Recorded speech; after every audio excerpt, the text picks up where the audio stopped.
Nosso último painel do dia reúne novamente em um só palco todos aqueles que pensam as raízes do agro e todos que colaboram com um futuro fértil. Vamos ouvir as palavras de alguém que se dedica a estudar o cosmos, somando ciência e filosofia para propor caminhos para a evolução humana e para nos reconectar com o único planeta conhecido capaz de cultivar a nossa vida. Quem sobe ao palco para receber o nosso palestrante convidado e moderar este painel é Guilherme Nastari, diretor da Datagro.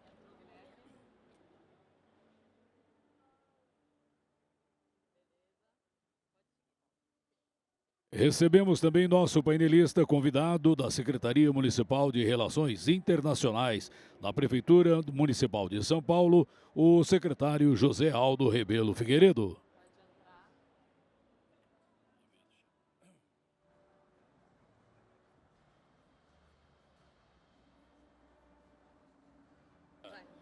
E, finalmente, o GAF tem o prazer de apresentar o primeiro latino-americano contemplado com o prêmio Templeton, o físico brasileiro e pós-doutor pelo King's College de Londres, pelo Fermilab de Chicago e pela Universidade da Califórnia. Publicou os best-sellers A Harmonia do Mundo, A Dança do Universo e O Fim da Terra e do Céu. Professor do Dartmouth College há mais de 30 anos, já foi premiado e recebeu bolsas de pesquisas da Casa Branca, CNPq, CBL, NASA, National Science Foundation e OTAN. É membro da Sociedade Internacional de Ciência e Religião e da Sociedade Americana de Física. Há 3 décadas, vem divulgando a ciência pelo mundo e atualmente é conselheiro editorial da National Geographic.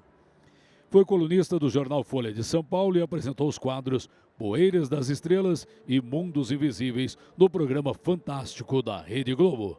Senhoras e senhores, recebemos Marcelo Gleiser. Boa tarde a todos. Uma salva de palmas.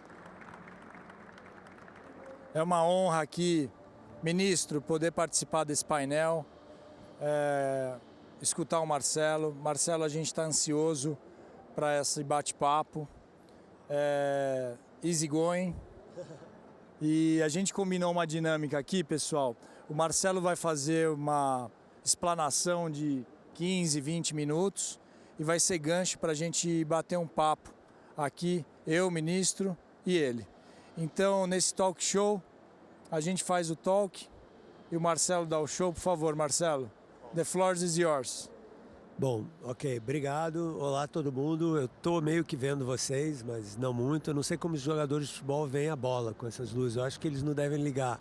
Eu espero que não, porque realmente fica difícil. De qualquer forma, o assunto, obviamente, é o futuro, né? Eu estou pensando muito sobre o nosso futuro enquanto espécie, né? O nosso, que eu chamo do nosso futuro, do nosso projeto de civilização, né? O que significa isso, né? Quer dizer, nós hoje, como vocês estão vendo aqui, nós criamos uma sociedade que não tem nada a ver com da onde nós viemos, né? Porque nós, seres humanos, a gente veio de uma realidade muito diferente dessa, que, por exemplo, que a gente está aqui, concreto, luz artificial, etc. Se você olhar para a história da nossa espécie, nós estamos aqui no planeta há mais ou menos uns 300 mil anos, e desses 300 mil anos, essa civilização que a gente chama de civilização agroindustrial, ela só tem 10 mil anos, mais ou menos. Então, o resto do tempo todo, 290 mil anos de seres humanos, né, de Homo sapiens, a gente vivia em condições muito diferentes das condições que a gente vive hoje. Como é que era essa turma, os nossos ancestrais, né, nossos antepassados?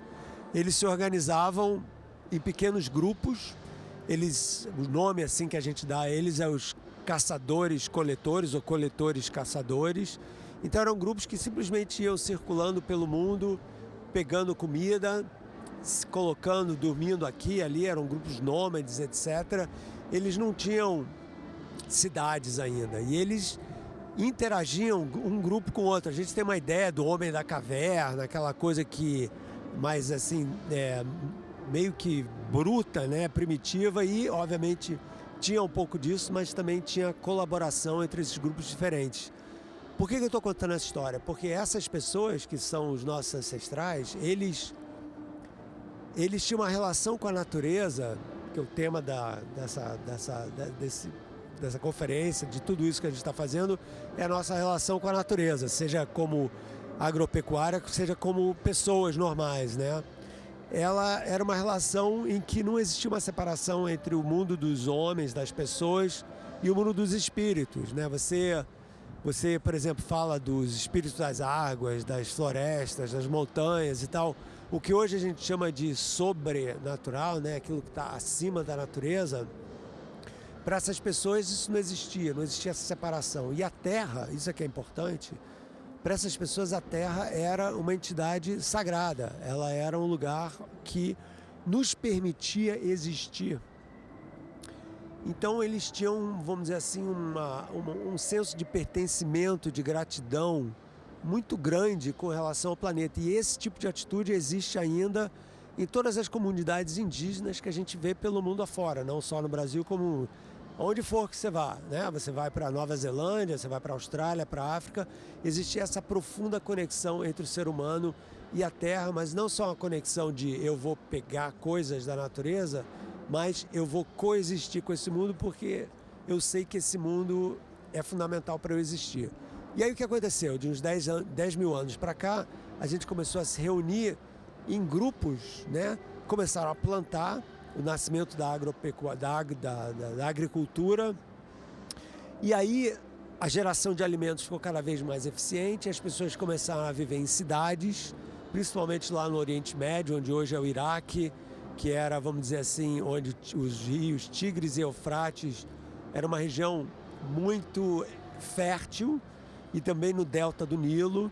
E as pessoas foram então se acumulando nessas agriculturas cada vez maiores, mais eficientes e tal, e houve uma transição de valores.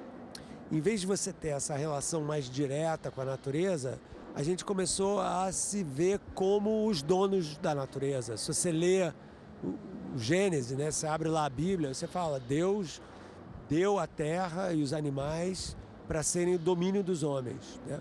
E essa relação de domínio, ela é meio perigosa, porque ela coloca o ser humano um pouco acima do mundo natural, né? E o que aconteceu? Com o desenvolvimento das agriculturas, com o desenvolvimento das tecnologias mais tarde, da era industrial e tal, essa separação entre nós e a natureza ficou cada vez mais clara e mais fundamental para a nossa existência. Então, eu chamo disso de uma dessacralização do mundo natural, que implica numa objetificação cada vez maior da natureza. Ou seja, a natureza deixa de ser parte da nossa existência, uma entidade, vamos dizer assim, sagrada, para virar um objeto de exploração, né? Que foi o que aconteceu. E, obviamente, isso deu super certo durante 2, 3 mil anos, né?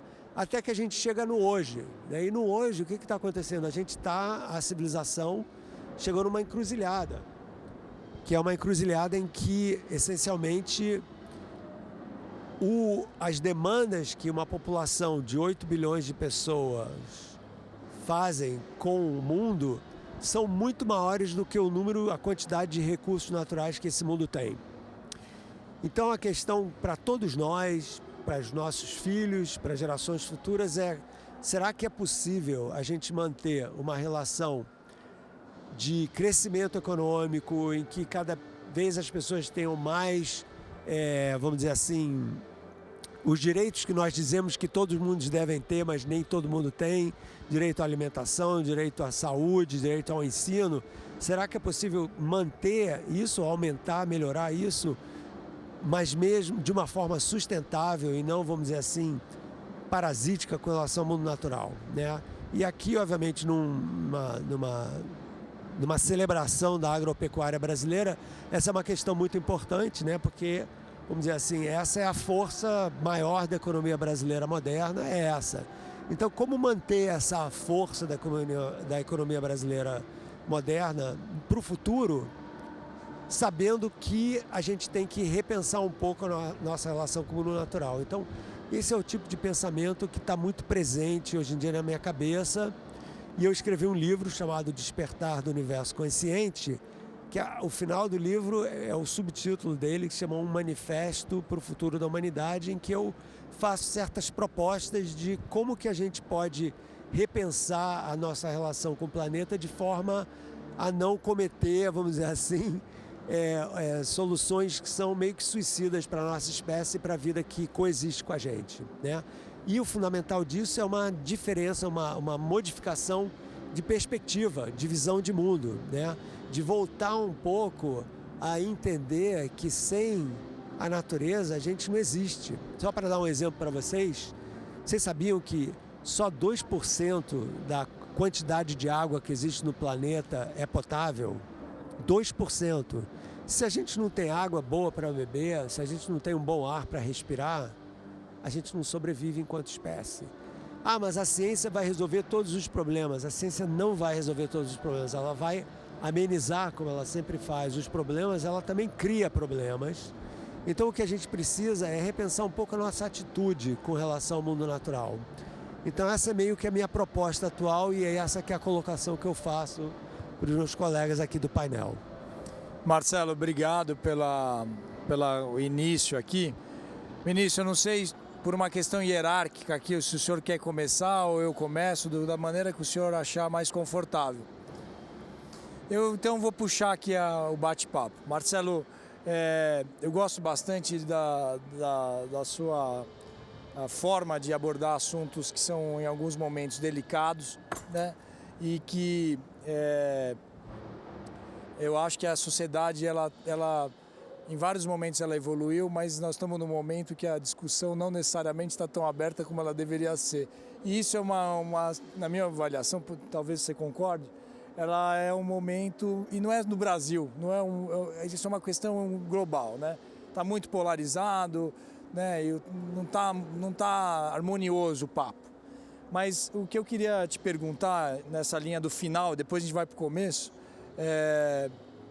será que o ser humano, sob pressão, porque eu assim, tendo a acreditar que sim, o ser humano tem uma capacidade de criar tão grande, a gente tem uma capacidade de se adaptar tão grande, e será que sob pressão a gente não vai criar soluções para que não chegue nesse estágio de acabar com tudo?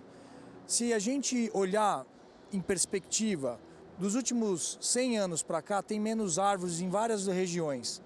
Mas se olhar nos últimos 10 anos, tem muito lugar que tem mais árvore do que tinha, porque nós estamos começando a fazer ações em prol dessa defesa do mínimo, né, necessário para que a gente consiga coexistir aqui no planeta Terra.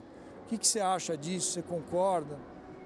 Então, a ideia de que nós reagimos sob pressão, historicamente, está super correta. Olha a pandemia. A pandemia da gente aí, quer dizer, ela veio, foi um massacre, mas aí a ciência incrivelmente criou uma vacina que salvou um monte de vidas, não tem a menor dúvida disso. Mas repara que isso foi uma reação a um problema que surgiu. O problema climático é um problema que o tempo de reação meio que está passando. Por quê? Porque com o clima é meio assim, quando você está dirigindo um carro normal ou quando você está dirigindo um grande caminhão e você tem que dar uma brecada, tem que parar. Cara, o caminhão é muito mais difícil de frear do que um carro, porque tem muita inércia. A mudança climática é meio assim também. Então, o que já está começando a acontecer, é só perguntar para qualquer gaúcho hoje em dia, já é um efeito. Ah, esse negócio é uma flutuação. Não, não é uma flutuação, sabe? Quer dizer, então o problema é que a gente já era para estar reagindo. A pressão já está aqui, mas é muito difícil convencer as pessoas, né? Porque esse é um dos grandes problemas, né? Como que a gente vai convencer? Cara, o trem está chegando, você está em pé no meio do trilho, pula, faz alguma coisa, age, né? Porque o problema climático ele é muito lento, ele não é aqueles, tipo, os russos estão invadindo, entendeu? É uma coisa assim, então vamos lá, se mobilizar e tal. Então você pensar, mas eu estou fazendo uma coisa agora para mudar o mundo daqui a 20 anos. Não, eu estou preocupado com o momento atual. Então, vamos dizer assim, essa é uma questão difícil de convencer as pessoas de como reagir ao clima. E você tem razão, eu acho que tem uma coisa otimista acontecendo. Eu acho que já tem grupos que estão se mobilizando cada vez mais. A ideia de plantar árvores, ela é muito boa e ela ajuda, mas como o sequestro do carbono e a captação de metano e outras situações, eu acho que elas não vão resolver o problema, elas vão amenizar o problema. Então o problema realmente, para mim, é um problema não é um problema só tecnológico, é um problema moral. É um problema que vai além dos desafios que a ciência pode encarar, é um problema de visão de mundo. Então eu chamo as pessoas para repensar um pouco essa nossa relação com o planeta e pensar e entender melhor por que os nossos ancestrais pensavam de uma forma diferente com relação ao que eu chamo de sacralização do planeta. Porque quando você tem uma coisa que é sagrada para você, você cuida com carinho, entendeu? Né? Você tem uma pedra, um pedaço de granito, você não dá bola. Você tem um diamante, você dá bola. E hoje em dia a ciência astronômica está mostrando o seguinte, que mesmo que tenha um monte de planetas lá no universo e tal, a Terra é um planeta muito diferente. Ela não é a regra, ela é a exceção.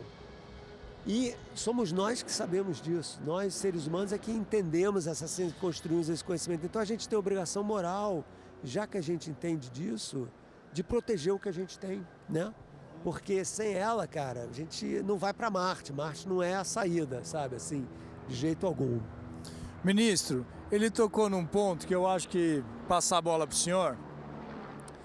Moral é um problema que nós estamos vivendo aqui na nossa sociedade, com vários exemplos de crises aqui frequentes, que também não é uma coisa só no Brasil.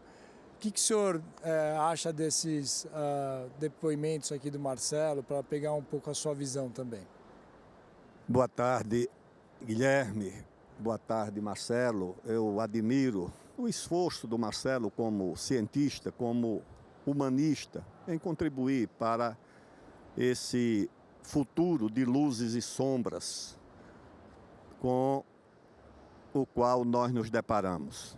Eu queria a reflexão dele também sobre esse passado, que eu não considero assim tão romântico, dos nossos ancestrais, caçadores e coletores. Esses ancestrais também cometeram seus erros em relação à questão do meio ambiente, da ecologia, foram responsáveis pela extinção de boa parte dos grandes mamíferos, porque caçaram sem nenhum tipo de limite de controle.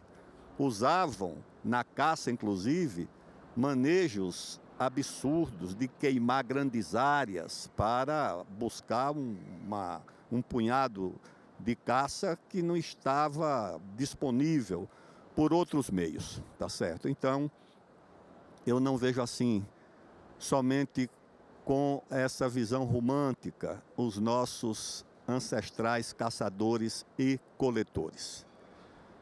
Ao mesmo tempo, vejo o futuro com essa preocupação, ou seja, nós temos luzes, a luz da ciência, desvendando descobertas, medicamentos, vacinas que podem reduzir o sofrimento, o padecimento da humanidade, mas ao mesmo tempo a sombra da busca do lucro incessante que não dispõe desses medicamentos para a maioria dos seres humanos. Nós vimos agora a guerra das vacinas. Havia vacina, mas, por exemplo, a população africana não tinha essa vacina disponível. Eu vejo, à luz das preocupações humanistas, pela paz, pela resolução pacífica dos conflitos, mas, ao mesmo tempo, um mundo carregado de tensões e de ameaças de guerra. A ciência pesquisando como curar e a mesma ciência pesquisando como matar em larga escala, que é a ciência da morte, as pesquisas das armas de destruição em massa. Eu vejo, ao mesmo tempo, o avanço na ciência que pode melhorar a segurança alimentar e a produção de alimentos para o combate à fome, mas ao mesmo tempo, a escassez desses alimentos na distribuição e na comercialização, tá certo? Boa parte da população do mundo, principalmente da África, vive um processo de carência alimentar. Então, o homem, ao mesmo tempo que produz a solução, ele também cria o impasse, cria os problemas e cria o bloqueio a que essas soluções sejam estendidas para toda a humanidade. Recentemente, estou falando dos Estados Unidos, o coração da democracia mais longeva, o Congresso americano pediu explicações a 2 laboratórios farmacêuticos porque estavam cobrando R$90 mil por um comprimido da cura de uma doença degenerativa, quando os pesquisadores disseram que a produção desse medicamento só custava 60, 70, 80 dólares. E sabe o que o executivo da farmacêutica respondeu? Que ele não estava cobrando o preço do medicamento, ele estava cobrando o valor. E o valor do medicamento não era o valor da produção, da pesquisa, era o valor da substituição do gasto que aquele doente poderia ter durante toda a vida no serviço de saúde. Esse foi o cálculo que ele apresentou. Não cobro o custo nem o preço, eu cobro exatamente o valor, que é um valor que ele simplesmente arbitra. Então, meu prezado Marcelo, eu queria a tua reflexão sobre esse horizonte de luzes e, ao mesmo tempo, de sombras, de soluções e de problemas que as soluções não alcançam, inclusive nessa área da segurança alimentar e da segurança climática, porque nós temos aqui o caso, um projeto de lei que está sendo votado no Congresso, de regulamentação do pagamento de crédito de carbono. Só que por essa lei, porque é uma lei baseada no Acordo de Paris, o Brasil não será remunerado em nenhum centavo por ter 80% da área das suas propriedades na Amazônia destinada à proteção do meio ambiente, por ter protegido a maior floresta tropical do mundo. Isso não vai remunerar o Brasil, só será remunerado a criação de novas áreas. E o mundo rico não pagará nem um centavo pelos 200 anos de emissões de combustíveis fósseis que foram chegando na atmosfera há 200 anos. E aí você criou o congelamento do poder mundial. O desenvolvimento deles não ameaçou o planeta, o nosso é que ameaça, tá certo? É como o congelamento do poder militar. Você criou um grupo de países que têm armas nucleares que não ameaçam ninguém e um grupo de países que não pode ter acesso. Mas o poder econômico é muito mais grave. Você congela o poder econômico. O meu desenvolvimento não ameaça ninguém. O de vocês é o que é um risco para a humanidade. Claro que, como disse um teólogo americano, é a corrupção da virtude. Muitas vezes o uso de objetivos virtuosos para causas que não são virtuosas, que são geopolíticas, comerciais, etc. Eu concordo 100% com tudo que você falou. Aliás, essa analogia luz e sombra é uma analogia que eu uso muito na ciência. E na palestra que eu acabei de dar, eu falei que a ciência serve, em princípio, os propósitos do capital e do Estado. Essa que é a verdade, né? E esse exemplo da biofarma aí, das grandes farmacêuticas, é perfeito. Mesma coisa com a insulina, que poderia ser muito mais barata do que é. Então, e a ideia da romantização dos ancestrais, eu também concordo com isso. Eles também escravizavam, eles também estupravam. Tudo isso acontecia. Eu estou focando principalmente na questão do valor humano, na questão, vamos dizer assim, da moral. Eu acho que a colocação do senhor foi bem essa, né? O ser humano, moralmente, é um animal falido. Essa que é a verdade. Porque nós sabemos disso tudo e mesmo assim continuamos a fazer porque nós temos interesses que não são altruísticos. Então, eu acho que a colocação é muito boa e muito importante. Sem ser muito positivo, eu queria passar uma experiência que eu tive recente, que eu acho que vale a pena aqui. Eu trabalho com agro desde que eu comecei a trabalhar. Eu estou na Datagro há 20 anos. Dos 79 países que eu viajei, 51 são países que eu fui pela Datagro, fazendo palestra, participando de eventos e frequentemente visitando regiões produtoras pelo planeta Terra.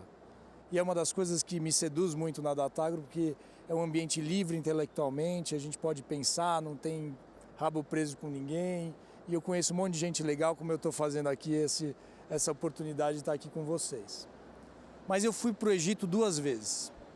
A primeira vez que eu fui para o Egito, meu pai chegou para mim, Marcelo, e falou: se prepara para a melhor viagem da sua vida. E eu vou te dar um conselho. Se precisar, você troca o guia. E eu fui dar uma palestra no evento, 20 minutos, e fiquei 12 noites e foi especial, mágico.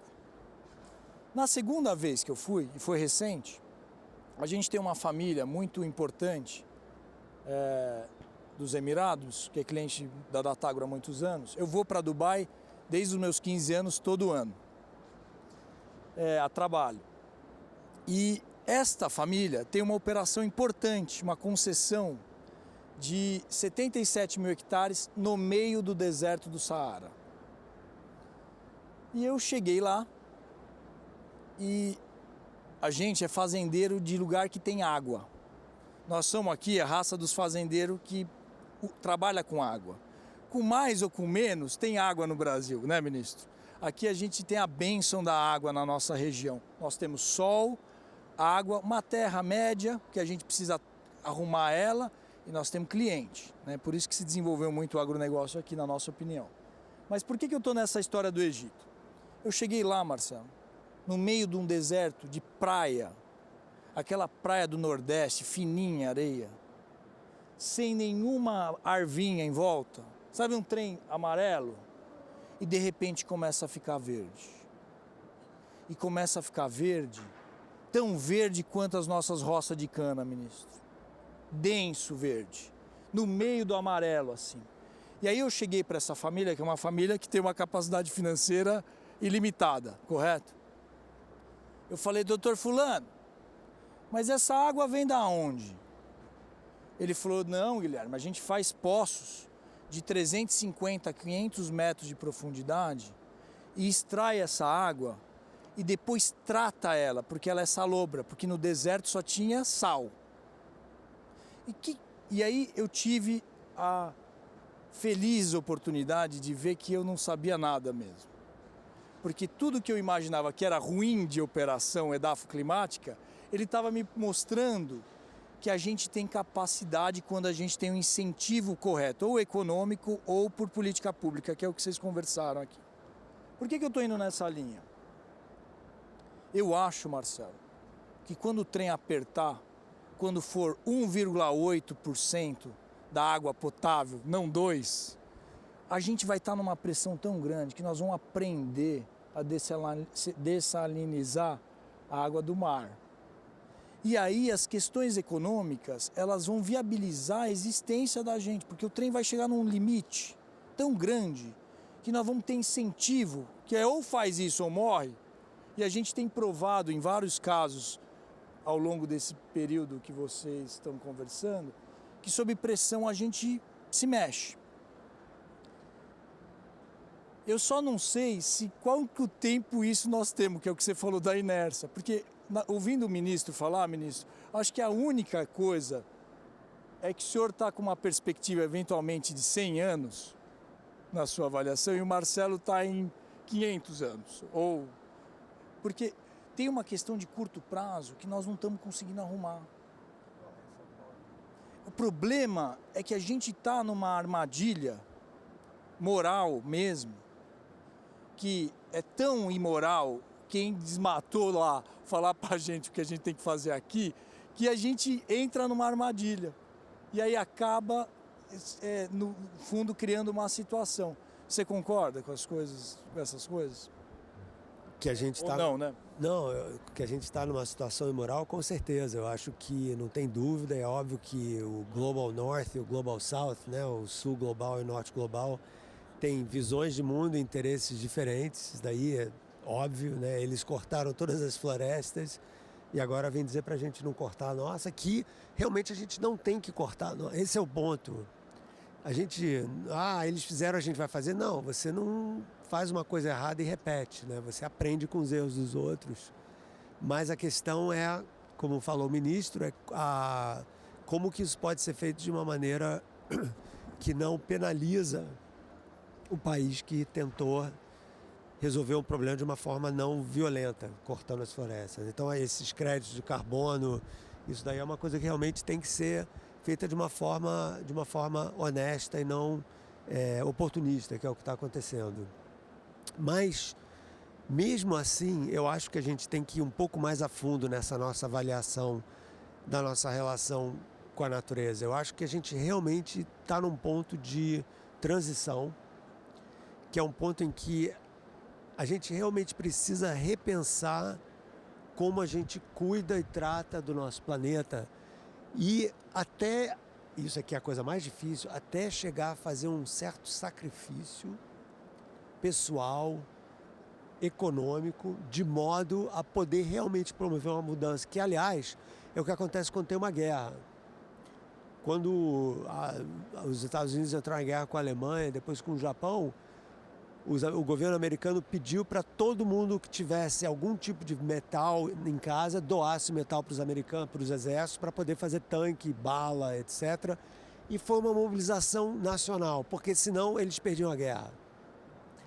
A gente não precisa chegar nesse ponto, porque a minha preocupação maior é que se a gente chegar nesse ponto, a gente não está falando de um exército, a gente está falando do oceano invadir o litoral brasileiro e provocar uma migração em massa de dezenas de milhões de pessoas. Eu na palestra estava brincando, pessoal de São Paulo, se preocupa aí, porque vão ter uns 3 milhões de cariocas aparecendo aqui na cidade daqui a pouco, porque olha o que aconteceu no sul, né?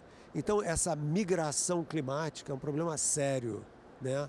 E então, como fazer isso? Então eu proponho, você tem níveis de ação diferentes, um deles é o nível pessoal. As pessoas falam, mas eu não faço a menor diferença, vocês aí, né? Eu sou muito pequeno, eu não vou fazer nada, se eu fizer uma coisa, não vai fazer diferença. E faz diferença. Faz diferença porque a ação individual, ela tem uma repercussão que vai além do indivíduo. Quando eu sei que na agropecuária isso não é muito popular, mas se você come um pouco menos, não precisa ficar vegano não, comer um pouquinho menos de carne, mas também consumir menos água, menos energia, produzir menos lixo, coisas que você pode fazer na sua vida pessoal, isso daí vai impactar, se a coisa espalhar bola de neve, tipo, unidos venceremos. A guerra aqui não é contra um inimigo, é contra nós mesmos. Esse é que é o grande problema. Não nós mesmos, um país contra o outro.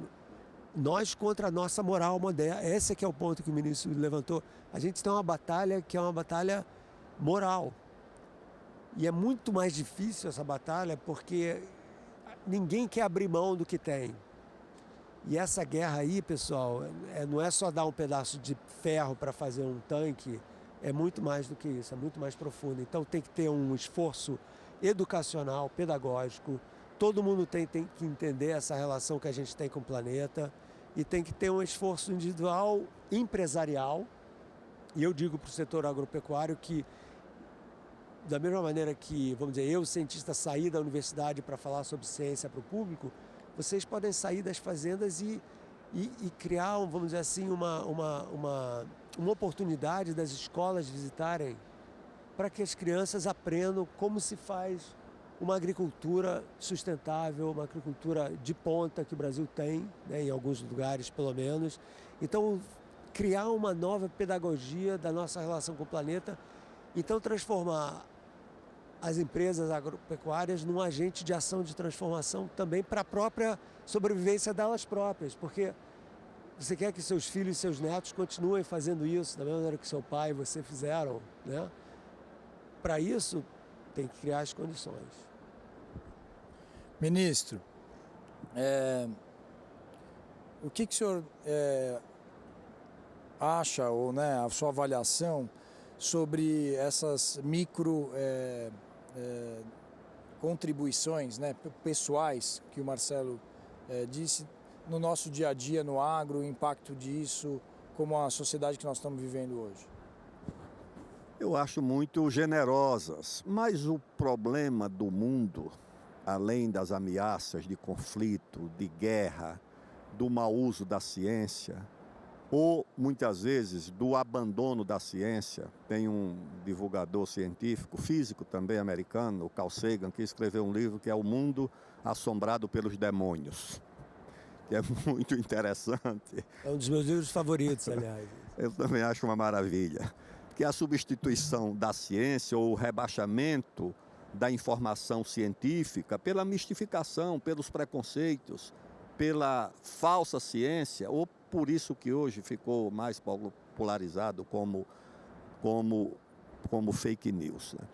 Então o mundo vive esse desequilíbrio, essa desigualdade. Você veja o caso ali na América do Norte. Os Estados Unidos têm uma agricultura altamente subsidiada. Subsidia o seu milho. O milho subsidiado dos Estados Unidos quebrou o milho do agricultor mexicano. Quando surge aí, com esse grau de intensidade, o narcotráfico no México, ninguém vai examinar que boa parte da mão de obra do narcotráfico são jovens camponeses inviabilizados porque as suas roças não tiveram capacidade de sobreviver diante da entrada do milho subsidiado de um vizinho forte, importante, no caso dos Estados Unidos. Na África, é uma coisa pior. Às vezes a gente olha aqueles acampamentos de famintos na África, os aviões da Cruz Vermelha jogando fardos de alimentos, e ninguém sabe que ali do lado, na Itália, na Espanha ou na França, a agricultura subsidiada leva o seu produto para as feiras do Marrocos, da Tunísia, e o agricultor africano quebra.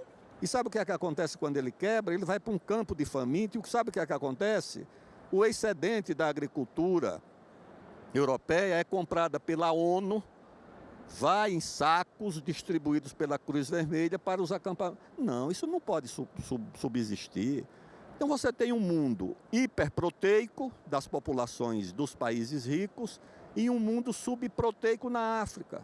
Uns que comem carne demais e outros que não têm carne nenhuma para comer.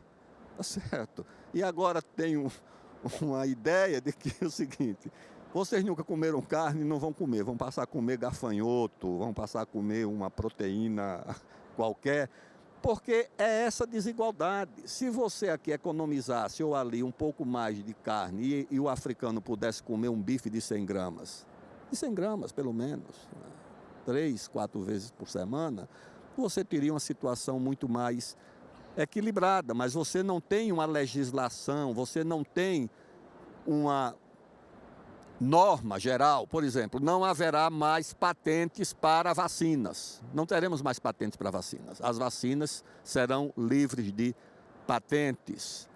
Você teria uma legislação mundial, por exemplo, para impor obrigações. Por que é que o nosso fazendeiro na Amazônia tem que ter 80% da sua área para a agricultura e o fazendeiro americano não tem nenhuma área? Então tem que ter um código florestal do mundo, tá certo? Que o sueco, que o francês, o americano tenha as mesmas obrigações que nós temos com a natureza, com o meio ambiente. Você não pode ter o estado do Amazonas, 95% dele destinado à proteção do meio ambiente, e um estado americano, 95% dele só tem atividade econômica e agrícola. Você desequilibra o mundo desse jeito. Então o mundo precisa, na verdade, de normas que sejam capazes de promover um mínimo de equilíbrio num mundo que é muito desajustado e muito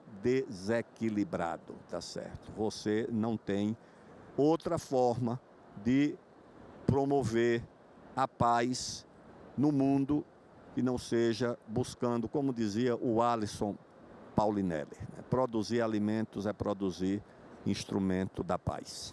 Ministro, mas de repente isso é a exata armadilha que o Marcelo está dizendo. É tão difícil de arrumar essas relações que é mais fácil pegar a água do mar e tirar o sal do que a gente se entender para que essa norma global... Você sabe que a água já é uma commodity negociada na Bolsa de Nova York. Sim, claro. E a vice-presidente dos Estados Unidos fez uma conferência dizendo o seguinte: esqueçam a guerra pelo petróleo, isso é uma guerra pelo passado. A guerra do futuro é a guerra pela água. Então você imagine. É exatamente isso. Pessoal, a gente tem uma agenda que foi muito legal aqui estar com o Marcelo. O Marcelo ainda viaja hoje e a gente combinou de terminar 5:50.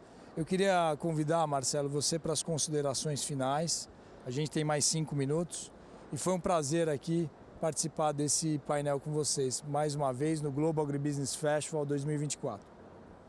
Bom, eu acho que as colocações do ministro são essenciais, elas são, vamos dizer assim, um raio-x do mundo, que é uma coisa meio triste, né? Meio não, muito triste, né? E eu tenho uma postura que eu sou um otimista. Eu penso assim, que o cara pessimista é aquele... A gente está no campo do Palmeiras, perfeito então. O cara pessimista é aquele que entra em campo e nem chuta a bola para começar o jogo porque já sabe que perdeu. E eu me recuso a viver a vida assim. Sabe, eu acho que você acordar de manhã achando que já perdeu o jogo é uma vida muito triste. Então, qual é a maneira da gente não viver assim? A maneira da gente não viver assim é você se transformar no objeto da transformação que você quer ver no mundo. Você está, vamos dizer assim, desapontado, chateado, com raiva do mundo, então comece a agir de uma forma que seja consistente com esse tipo de sentimento que você tem. E esse tipo de ação, então, é uma questão de acionar essa raiva, esse desapontamento que você tem, de uma forma que você, na sua vida, seja um exemplo do mundo que você quer ver.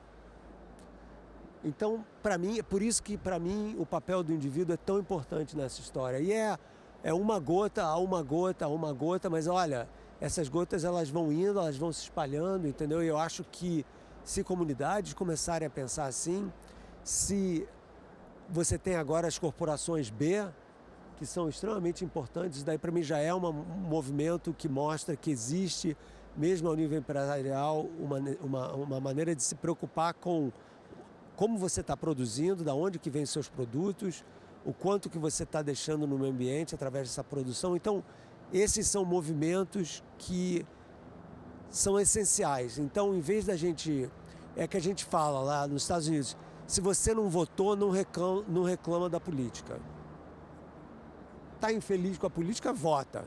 Ah, mas é só meu voto. Mas você exerceu o seu direito. Então, vocês têm o direito de serem cidadãos, criar um mundo em torno de vocês que seja condizente com esses valores. Então, para mim, uma vida que é consistente moralmente, ela precisa ser vivida dessa forma. Obrigado, Marcelo. Ministro, se o senhor quiser fazer algumas considerações finais aqui. Deixar o meu abraço, agradecer por ter vivido com o Marcelo e com você esse momento de reflexão sobre o destino comum. Ministro, o senhor sempre muito cordial.